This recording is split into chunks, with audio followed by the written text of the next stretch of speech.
The cold night I saw him curled on the bare ground, using his school books as a pillow, was the night I understood that love can die inside a house long before the people inside notice. My name is Obina.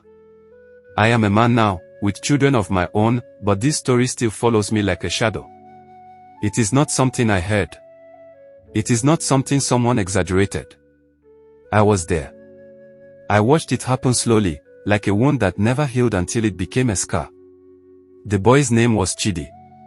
Chidi came into our family quietly. No celebration. No big welcome. His father married my aunt after Chidi's mother died.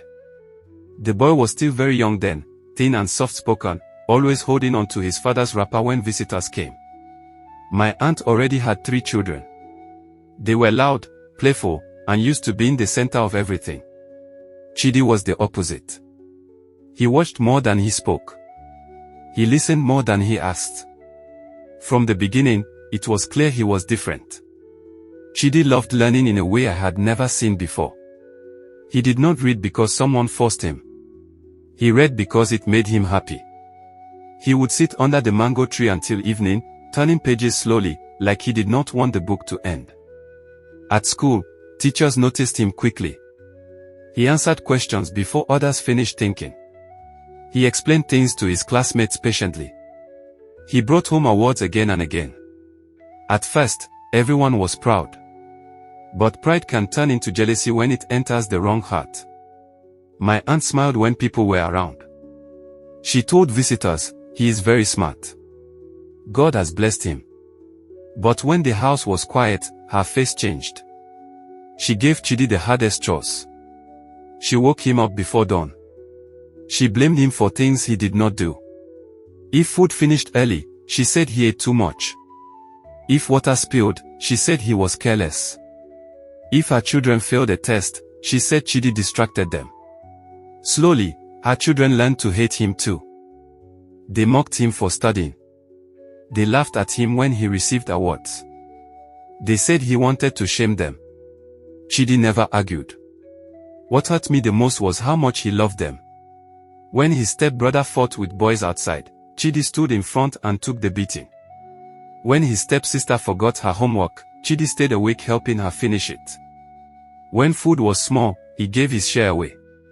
I once asked him, "Why do you do all this?" He looked at me and said, "If I stop loving them, then they win." I did not understand then. I do now. Then his father fell sick. The house changed. Chidi stayed close to him, reading aloud, wiping his sweat, sleeping on the floor beside his bed. His stepmother barely came close. When his father died, the house became empty, even though people still lived inside it. The burial passed. Visitors left. And Chidi became alone. My aunt stopped pretending completely. She called him a burden. She said he reminded her of her suffering. She said his intelligence was pride. She beat him often. She insulted him loudly. She told him he did not belong. Her children joined her without shame. They hid his books. They tore his notebooks. They laughed when he cried quietly at night. Still, Chidi went to school every day. Still, he studied at night.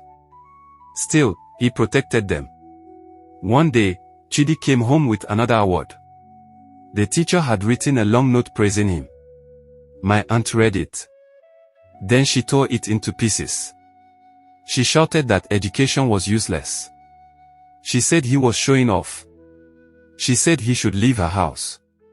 Chidi knelt down. He did not beg for food. He did not beg for shelter. He begged for his books. She threw them outside.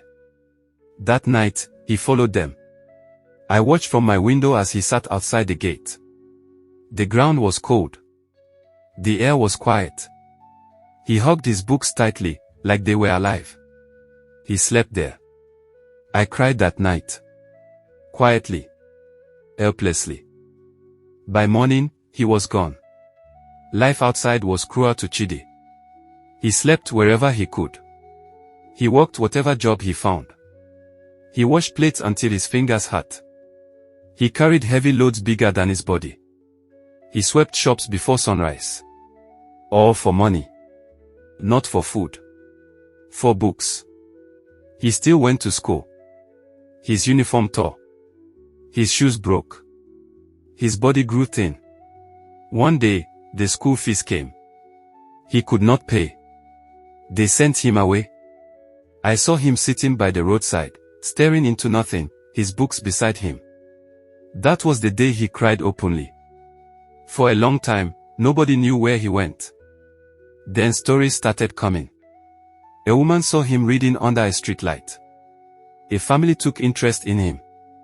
They paid his fees. They gave him a bed. From that moment, Chidi's life slowly changed. He studied harder than ever. He won scholarships. He traveled far. Years passed. He became a man. Successful. Calm. Kind. Then sickness entered his old home. One of his stepbrothers had kidney failure. They sold land. They sold everything. Nothing worked. Then Chidi heard. He returned quietly. He did not shout. He did not insult anyone. He paid for treatment. He flew his brother abroad.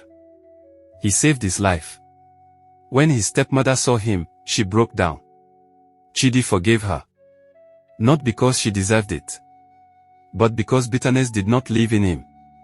Today, Chidi has a loving family. And I still remember the boy who slept with his books. Kindness did not break him. Hard work did not fail him. Love came back to him in ways no one expected. Life tested him.